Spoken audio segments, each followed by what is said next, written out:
Welcome dear students, आपका science 360 में हार्दिक स्वागत है। जैसा मैंने आपको कहा था कि हम जैसे जैसे चैप्टर फिनिश करते जाएंगे उसके साथ ही साथ हम पेपर सॉल्यूशन भी करते जाएंगे। तो हमने चैप्टर 1 ऑलरेडी कंप्लीट कर लिया है, केमिकल रिएक्शन एंड इक्वेशन। तो हम उसके क्वेश्चन आंसर जो पेपर सॉल्यूशन, मेरे पास जो बुक है वो व्रज की है, व्रज पब्लिकेशन की बुक है। मैंने उसमें से कुछ क्वेश्चन आंसर लिखे हैं जो आई थिंक 8 पेपर्स है। इसमें 8 पेपर्स में से हम जितने भी क्वेश्चन चैप्टर 1 को बिलोंग करते हैं वो हम सारे देखने वाले हैं। Is it clear? तो चलिए स्टार्ट करते हैं। फर्स्ट क्वेश्चन है, मैं आपको रीड कर जाती हूँ, फिर आपको एमसीक्यू बताऊंगी, आपको करेक्ट आंसर बताना। फर्स्ट क्वेश्चन है, select the example of chemical reaction from the following. आपको ऐसे एग्जाम्पल दिए हैं ओके, जिसमें से आपको केमिकल रिएक्शन बताना है। तो ऑप्शन ए क्या है डियर स्टूडेंट्स? ऑप्शन ए है रस्टिंग ऑफ आयरन। क्या है dear students? Rusting of iron. Option B क्या है? Cutting of trees. Cutting of trees. Option C driving a bike. Okay, bike को ड्राइविंग करना, driving a bike, driving of bike है। And option D tearing a paper.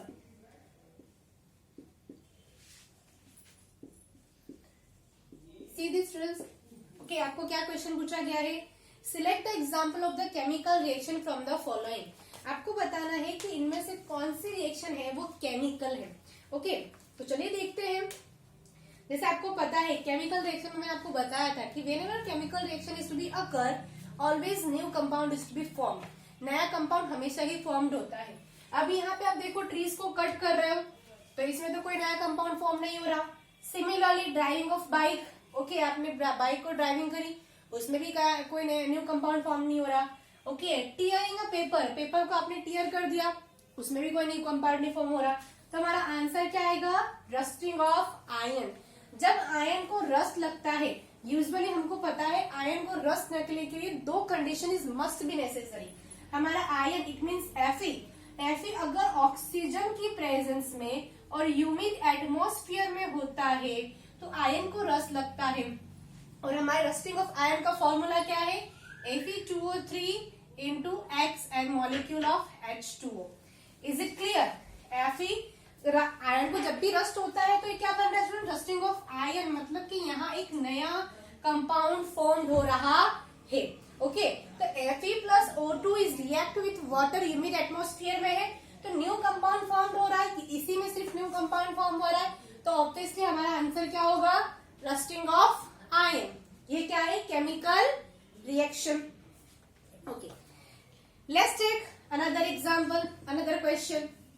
Total हम 8 MCQs करेंगे because 8 paper है दिए हुए व्रज प्रकाशन में, और उसके साथ साथ हम क्वेश्चन आंसर भी करेंगे। Clear?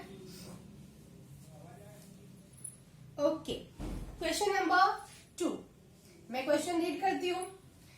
What is the chemical formula of slagged line? Slagged line का आपको केमिकल फॉर्मूला बताना है। तो पहले मैं ऑप्शंस लिख देती हूँ। ऑप्शन दिया है CaCO3।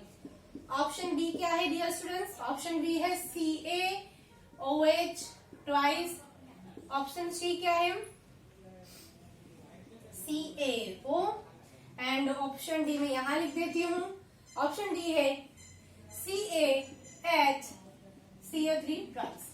तो जब हम ये चैप्टर कर रहे थे मैंने आपको ऑलरेडी बताया था कि स्लैग्ड लाइन किसे हम कहते हैं। ओके, आपको स्लैग्ड लाइन बताना है। तो ऑब्वियसली हमने देखा था कि कैल्शियम हाइड्रोक्साइड को हम क्या कहते हैं? स्लैग्ड लाइन कहते। स्टूडेंट्स, ये क्वेश्चन से आपको 3 एमसीक्यू मिल सकते हैं। देखिए, कैल्शियम हाइड्रोक्साइड को हम क्या कहते हैं? स्लैग्ड लाइन कहते हैं। क्लियर? कैल्शियम ऑक्साइड को हम जर्नल टर्म में क्विक लाइन कहते हैं। क्या कहते हैं डियर स्टूडेंट्स? Quick line. और कैल्शियम ऑक्साइड का यूज किसमें होता है? कैल्शियम ऑक्साइड का यूज होता है in the manufacture of the cement, cement के मैन्युफैक्चर में, और व्हाइट वॉशिंग में भी इसका क्या होता है? यूज होता है। और कैल्शियम कार्बोनेट को हम क्या कहते हैं? लाइमस्टोन कहते हैं। Is it clear? तो यहाँ पे एक पर्टिकुलर आप कोई क्वेश्चन कर रहे हो ना, आपको 3 इंफॉर्मेशन मिल रही है। कैल्शियम हाइड्रोक्साइड को हम स्लैग्ड लाइम कहते हैं, कैल्शियम ऑक्साइड को हम क्विक लाइम कहते हैं, कैल्शियम कार्बोनेट को हम लाइमस्टोन कहते हैं। तो आपको क्वेश्चन क्या पूछा था? क्वेश्चन था what is the chemical formula of slagged lime, तो हमारा आंसर हो जाता है ये। अगर पूछा होता what is the formula of quick lime, तो हमारा आंसर होता कैल्शियम ऑक्साइड। अगर पूछा होता what is the chemical formula of limestone, तो हमारा आंसर कैल्शियम कार्बोनेट होता। Is it clear? चलिए अब आगे बढ़ते हैं। देखिए डियर स्टूडेंट्स, हम एक ही क्वेश्चन में जितने भी पॉसिबल पॉइंट है वो सारे हम डिस्कस कर रहे हैं ताकि आपको इसका बेनिफिट मिले in the board examinations. Okay, similarly question number 3, give the example of the physical change from the following. आपको फिजिकल चेंज बताना है फ्रॉम द फॉलोइंग में से। तो ऑप्शन लिख देती हूं मैं आपके सामने। ओके, फर्स्ट ऑप्शन है fermentation of grapes. Option D क्या है डियर स्टूडेंट्स? ऑप्शन डी है राइपिंग ऑफ फ्रूट। फ्रूट का राइपिंग होना मतलब पकना। ओके, हिंदी में हम ये कह सकते हैं। ऑप्शन सी क्या है? Combustion of LPG. Combustion of LPG. And option D है मेल्टिंग ऑफ आइस। क्या है dear students? Melting of ice. मैं एक बार क्वेश्चन फिर से रिपीट कर देती हूँ। Give the example of the physical change. आपको इन चारों में से फिजिकल चेंज बताना है। ओके, अब फिजिकल चेंज एग्जैक्टली ऑपोजिट होगा केमिकल चेंज से। केमिकल चेंज में क्या हो रहा था? कोई न्यू कंपाउंड फॉर्म्ड हो रहा है। अब यहाँ पे देखो फिजिकल चेंज पूछा है, तो fermentation of grapes, grapes ferment हो जाते हैं तो वो तो केमिकल चेंज है, अलग ही चीज है। राइपिंग ऑफ फ्रूट, फ्रूट पक जाते, वो भी एक अलग सब्सटेंस है। कंबंशन ऑफ एलपीजी, आप एलपीजी को बर्न कर रहे हैं, तो कौन सा एक ऐसा एग्जांपल है जो फिजिकल चेंज बता रहे हैं? Obviously melting of ice. Okay, ice melt हो गया रूम टेम्परेचर पे, भाई आइस है ओके, जिसे हम कह सकते हैं H2O, आप सॉलिड कह सकते हो, रूम टेम्परेचर पे मेल्ट हो चुका है। तो अगर आप फ्रीजर में रख दोगे तो वापस से वो क्या हो जाएगा?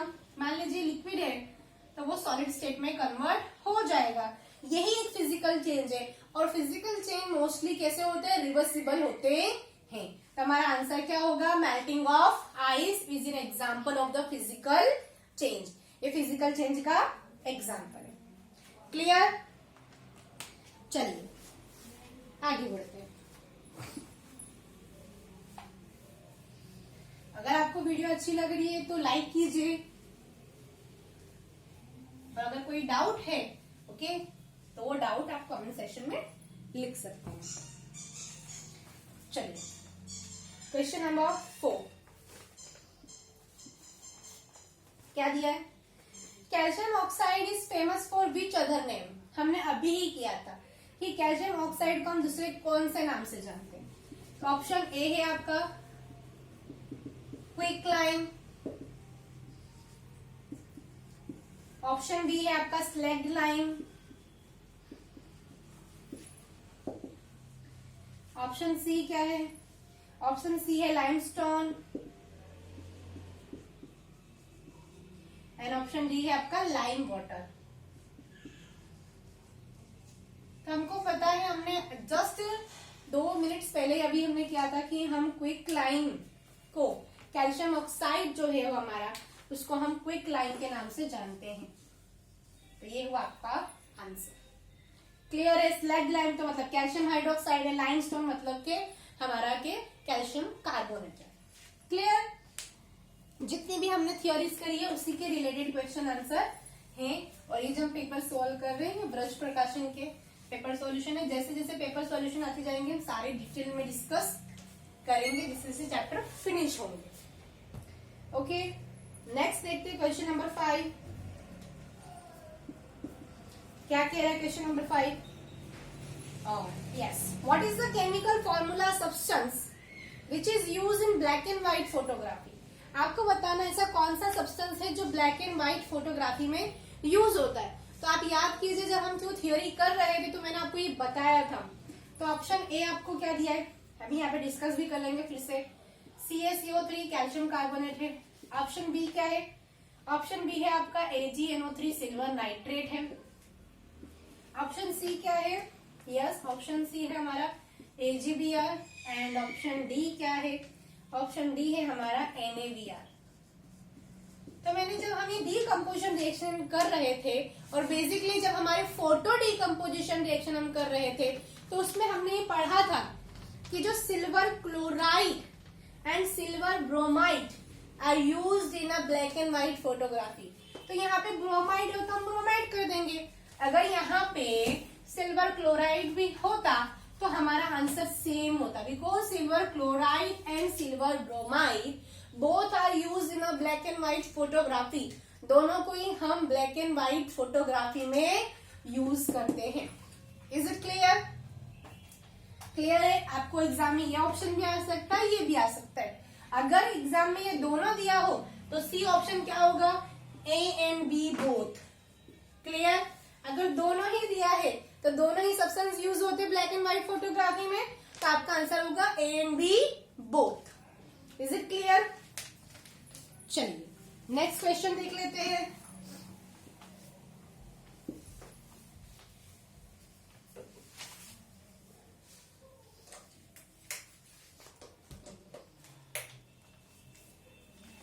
सिक्स नंबर का क्वेश्चन क्या कह रहा है, what is the chemical formula of ferrous ferric oxide. हाँ ये थोड़ा सा अलग है, आपको पूछा है what is the formula of ferrous ferric oxide.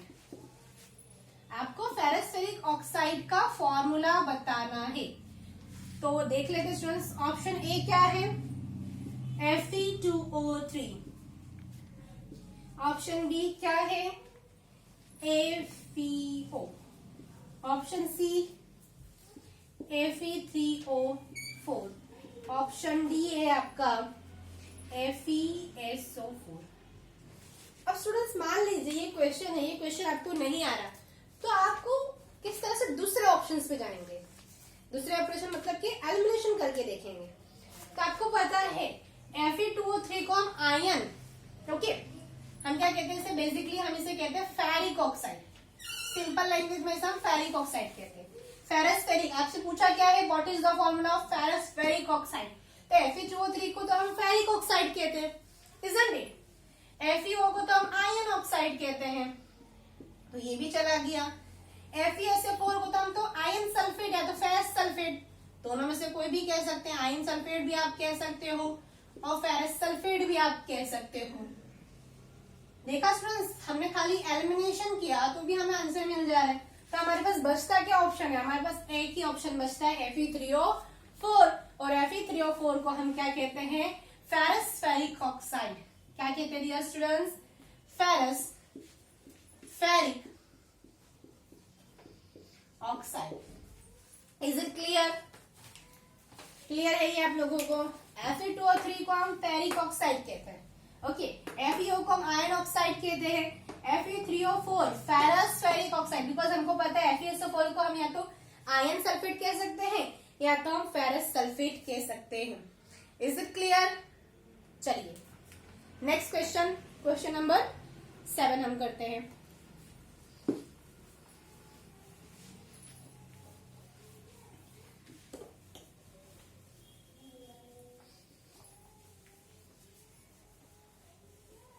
चलिए question number 7,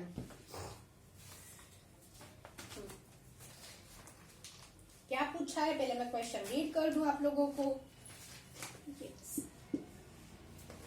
the decomposition of vegetable into compost is an example. जब वेजिटेबल को हम डीकम्पोज करके उसे कंपोस्टिंग करते हैं तो वो किसका एग्जाम्पल है, चलिए देख लेते हैं। Option A endothermic reaction, endothermic. Option B combination. Option C क्या है आप लोगों का, ऑप्शन सी है एक्सोथर्मिक।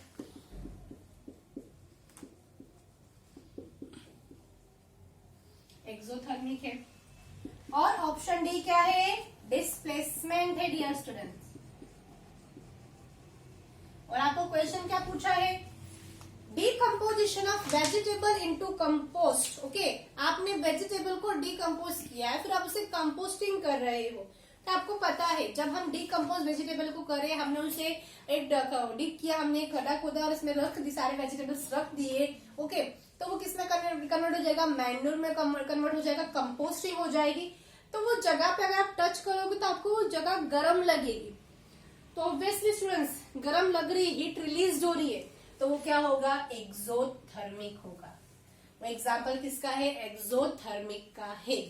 क्लियर, आपने वेजिटेबल के पी लिए, यहाँ पे आप देख रहे हो एक बार स्टूडेंट्स, वेजिटेबल आपने पी लिए, एक डिग किया आपने, खड़ा खोदा पीट करके, उसमें आपने रख दिए। आफ्टर 2 to 3 आवर्स हम कंपोस्टिंग कर रहे हैं ना, हमने चैप्टर नंबर 15 में भी तो पढ़ा है कंपोस्टिंग कर रहे हैं। तो वो जिस जगह पे हमने ये प्रोसेस करी होगी, वो जगह पे हमें कैसी लगेगी, हॉट लगेगी, गर्म लगेगी। तो ऑब्वियसली गर्मी रिलीज हो रही है, ओके, हीटिंग रिलीज हो रही है, तो क्या होगा, ऑब्वियसली एक्सोथर्मिक होगा। क्लियर। नेक्स्ट क्वेश्चन नंबर 8 जो हमारे एमसीक्यू का लास्ट क्वेश्चन है।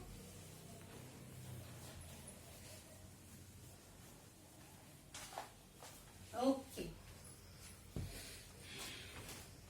क्या है देख लेते।